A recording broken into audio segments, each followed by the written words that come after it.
Быйыл республикала 500 кеше яңа һөнәр үзләштерә ала. Башкортостанда кадрдар милли проекты буенча гаризалар кабул итә башланды. Һаумыгыз, эфирда интервью тапшыруы студияла Гөлсемә Эштанова. Программабызның кунагы республиканың мәшгульлек үзәге директоры урынбасары Ләйсән Галямова. Һаумыгыз. Хәерле көн, саламсыз. Ләйсән Антиповна, һеҙҙең менән тап бүген осрашыуыбыҙ ул осраҡлы ғына түгел, 21 майда ул эшһеҙлеккә ҡаршы көрәш көнө билдәләнә икән бөтөн донъяла.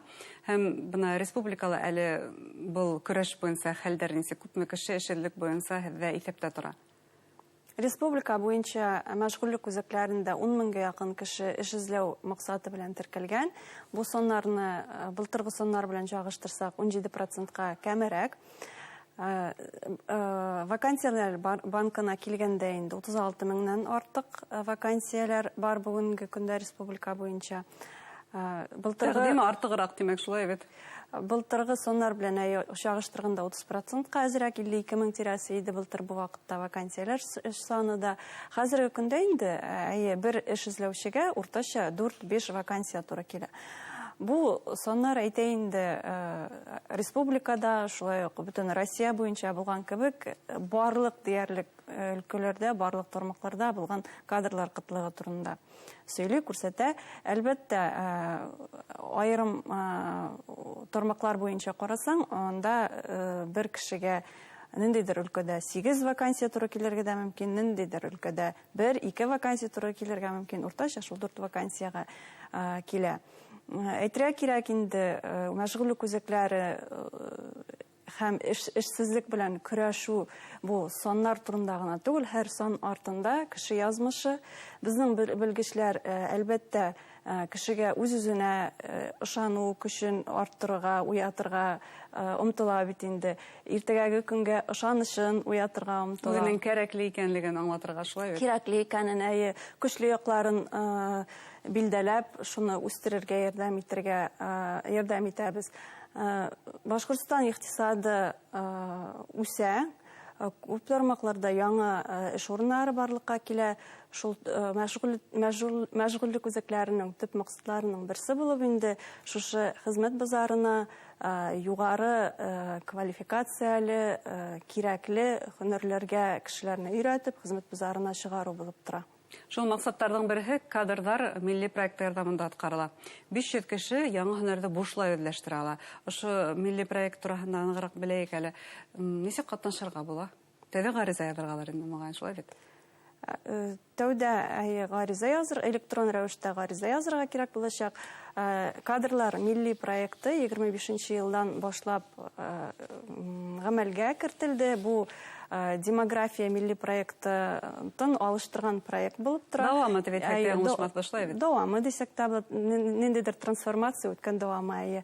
25-27 йылларға ҡаралған инде шушы проект буйынса уҡыулар. Ғаризаны шулай уҡ Рәсәйҙә эш порталы аша исегеҙгә төшөрөп үтәм. Адресын trudvsem.ru сайтында барлык ғариза бирүләр, теркәлеләр монда бушлай, бернинди госпошлиналар түләргә кирәкми. Бары тик госуслуги порталынан логин һәм пароль кирәк булачак. Электрон ғаризаны биргәндә үзеңә ошаған, кирәк булған профессиональ программаны сайлап, кирәкле мәшғүллек үзәген сайлап, ғаризаны җибәрәсең. Шунан соң инде безнең белгечләр, мәшғүллек үзәге белгечләре 3 көн эчендә мәшғүллек үзәгенә чакыра. Монда бөтен категорияны раслаучы документлар белән кеше килә, инде гражданнар килә, һәм профориентация үтергә тейеш булалар. Шушы профориентация нәтиҗәләре буенча гражданнар белән килешү төзелә. Күп очракта бу 3 яклы килешү. Әгәр дә эшләгән кеше килсә инде бу гражданин, өстәмә белем бирү организациясы һәм эш бирүче 3 яклы килешү төзи. Эше булмаган гражданнар эш бирүче урынына мәшғүллек үзәге белән ҡул ҡуя инде килешү төзи.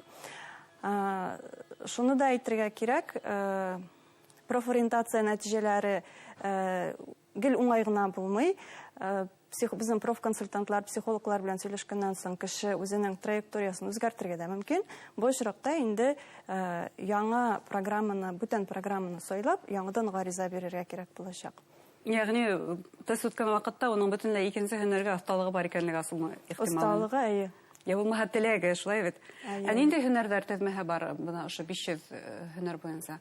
Нинди һөнәрләрдә үзләштерергә мөмкин? Кадрлар милли проекты буенча 4 федераль оператор укыту алып бара. Һәм һәрбер төбәктән урындагы өстәмә белем бирү организацияләре шушы федераль операторлар белән килешү төзеп укуну булдыра инде.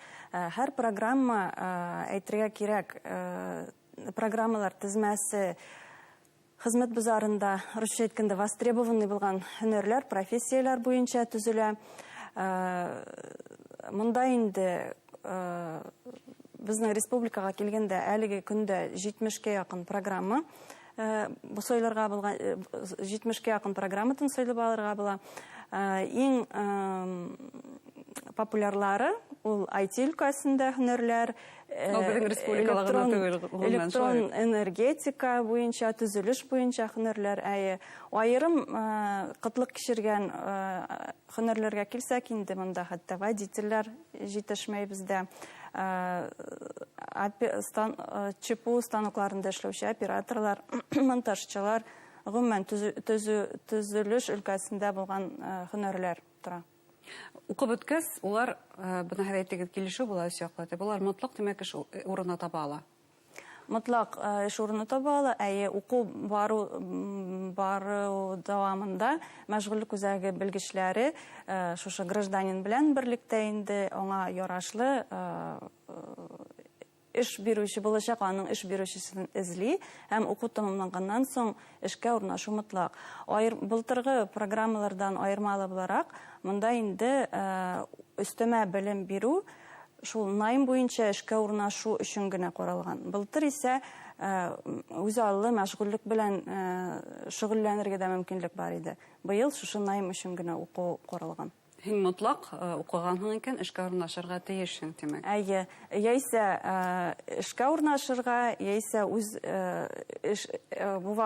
уку башланыр алдыннан эшең булган булса, яңа эшкә, яңа перемещение булырга тиеш инде. Кайда күчергә тиешсең, димәк. Әйе. Тагын әйтеп үтәсе килә, бу милли проект эчендә, кадрлар милли проекты эчендә аерым категориялар билгеләнгән, кемнәр бушлай белем ала.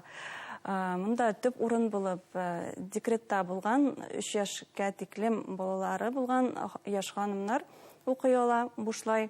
Шулай ук вакытлыча эшләре булмаган һәм 7 яшькә тиклем балалары булган ханымнар укый ала.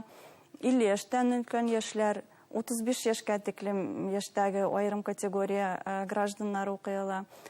Махсус хәрби операциядә катнашучылар һәм аларның гаилә әгъзалары. Әлбәттә, мәшгульлек үзәкләрендә рәсми рәвештә теркәлгән эшсезләр һәм эш эзләү максаты белән теркәлгән гражданнар да шушы программалар буенча бушлай уку сайлый ала. Уңышлы гына барып сыккан был проект димәксәбе, ул ысынап ташлай булыр да, бына был аднала һеҙҙең мәшғүллек үҙәгендә айырым хатта аҙналыҡ бара тип әйтергә мөмкин. Ул әлбиттә эшһеҙлек менән көрәш көненә багышланган. Был кадрҙар милли проектынан тыш тағы ниндәйҙер саралар, ғаризалар ҡабул итеүҙән тыш тағы нимәләр үткәрәһегеҙ? Йылдағыша 21 май бөтөн ил буйынча шушы эшсезлек белән көрәш көне дип иғлан ителгән. Йылда шушы көнгә туры килгән атналыҡта без айырым чаралар үткәрәбез. Быйыл бу 19 майдан 23 майга барачак атналыҡ. Монда һәрбер мәшғүллек үзәге үз мөмкинлекләреннән чыгып, төрлө темаларга, төрлө файдалы темаларга түгәрәк өстәлләр, төрлө тематик очрашулар, ярмаркалар, кадровый отборлар дибез инде үткәрәләр. Белгечләрне чакырып, төрле семинарлар, эш эзләү буенча, резюме төзү буенча мастер-класслар уздыралар. 21 май көнне Октябрьский шәһәрендә, мәсәлән, республикабызның айрым бер мәшгульлек үзәген, мәшгульлек тармагында айрым бер проекты булган, былтырдан башлап эшләп килгән Башкорт вахтасы проекты кысаларында очрашу узачак. Монда инде ОМПО предприятиесе үзенең вакансияләре, эш шартлары белән таныштыра, урындагы халыкларны эшкә җәлеп итү максаты белән. 23 май көнне бөтен мәшгульлек үзәкләрендә дә үз эшеңне ачу буенча бердәм консультация көне узачак. Монда мәшгульлек үзәкләре биналарында бу очрашулар узачак. Бер урында төрле ведомстволардан, структуралардан килгән белгечләр белән очрашу, консультация алу мөмкинлеге бар. Бу инде минем бизнес, рус әйткәндә, мой бизнес центрларыннан, халыкны социаль яклау центрлары киләчәк, бизнес шерифлар һәм налоговый органнар һәм башка шушы бизнеска ярашлы белгечләр булачак. Тулырак мәгълүматны һәрбер мәшгульлек үзәгенең үз социаль челтәре бар, шунда отналык вакыты белән, урыны белән күрсәтелгән чараларны күрергә һәм бушлай консультация алырга, бушлай катнашырга мөмкин. Зур рәхмәт һеҙгә һәм әлбиттә һеҙҙе һөнәри байрамығыҙ менән ихлас күңелдән ҡотлайбыҙ. Хөрмәтле тамашасылар, студиябыҙҙың ҡунағы Республика мәшғүллек үҙәге директоры урынбаҫары Ләйсән Ғәләмова булды. Иғтибарығыҙға зур рәхмәт.